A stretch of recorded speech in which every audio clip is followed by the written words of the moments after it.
for Buck said, you the man, Mersh, most common sense person on the internet. I don't know about that.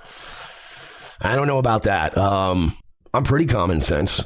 I benefit from something. I was thinking about this recently with all the drama that's happened in the past few years. When you compare me to any of these people on the internet, in these drama communities and stuff, people that have tried to say over the years, like, oh, Mersh is a lolcow. If I'm a lolcow, I'm a very low yielding one. Not because I'm cool or because I know better. It's honestly, I benefit from the luxury of one major thing. I did most of the disgusting, deplorable, awkward, shitty, self-destructive things that people do long ago and already learned my lessons from it. It's not that I'm smart. It's that I'm very stupid and I've had to step on many a rake in my life. And I just can see some of the rakes coming now. I'm comparing this to, for instance, let's say like, if when you look at like the Dabblerverse, right? When you look at, let's say like the Aaron and Nick Rekieta situation, I think they're both dumbasses. And I've told this to Nick before. I mean, we've talked, Nick's thanked me. He's been like, you pretty much stuck up for me. And I've told him straight up, you're still a fucking idiot though. You're a fucking idiot who did idiot things, but I just don't see the joy in trying to like burn the guy's whole life to the ground. It seems stupid. But I think Nick will admit he did some stupid things. Aaron will admit he did some stupid things. Now, I've already done the open relationship things, the swinging, the drug use, living in flop houses.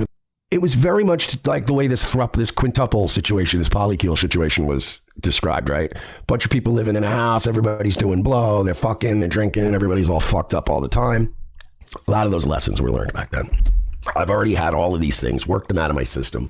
So it's really hard to like suck me into a current day like controversy like that. If I got invited to, it doesn't even have to be Rekieta, it could just be a random couple that I know from the internet and they go, let's hang out, right? And let's say we get there, we're hanging out. What up, Ralph? Shout out to the kill stream. Thank you, Ralph. 3 raids tonight. I think I might be one of the most rated shows on Rumble. But let's say, hey, he invites me over, right? And we're like, yeah, we're hanging some beers, we're in the hot tub, we're just having a good time, right? And then they start throwing vibes out, right? Like, hey, you want to, maybe me with your chick, and then you go up with my chick, right? Like, unlike Nick, who's displayed a lot of midlife crisis-y kind of behavior, unlike Aaron, who's obviously got some midlife crisis shit going on, I would be like, oh, and then I would probably just pull my chick aside shortly after that and go, look, we got to get out of here. We got to get out of here. Like, why? I totally misread the situation. I thought my friends just wanted to hang out. I didn't know it was going to be one of these situations. I'm getting out of here. You know what I mean? I feel like a lot of the Omers, you have a lot more common sense than these guys. I feel like a lot of these dudes were nobodies most of their lives.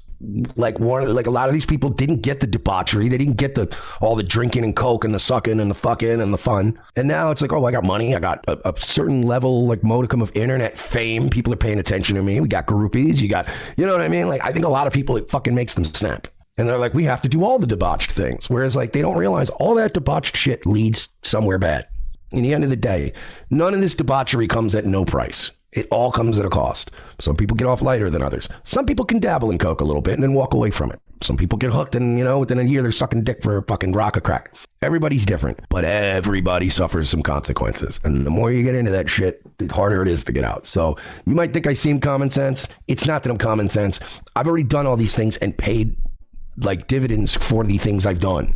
It's just that I am a late bloomer. Nobody knew who the fuck I was until I was like 35 years old. I was in my mid 30s by the time I had even a tiny bit of internet a crumb of internet fame and a little bit of an income from this.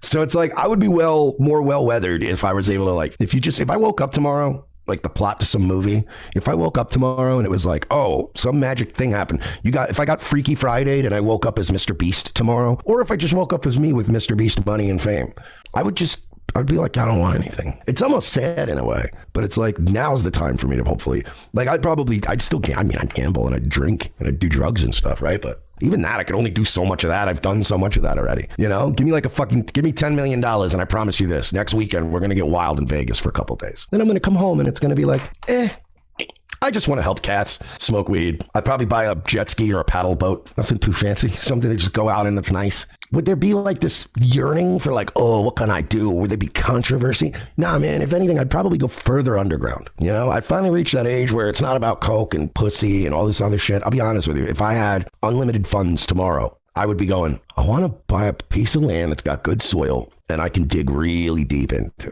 I think I would become more of a recluse than ever before. There'd be no like, oh, I'm gonna party and blow money and pop bottles and go on boats. Like, I think I would literally be like, what's the biggest chunk of land I can buy that's not in Florida? Because I want to be able to dig. Where can I go where I can grow good shit on the land and I can build underneath where I can hide? That'll be it. And I mean, like pretty much all I would want to do is get really high and help cats. If someone said, I'm ready to check out and I'm nobody. Well, you're not nobody. You're known. You're at my level of known. Ralph said, yeah, wait, when you say, yeah, you used to could go at any time. I feel like that was broken up a little bit. See, Ralph's already still on a vengeance kick. I'd make a lot of motherfuckers pay.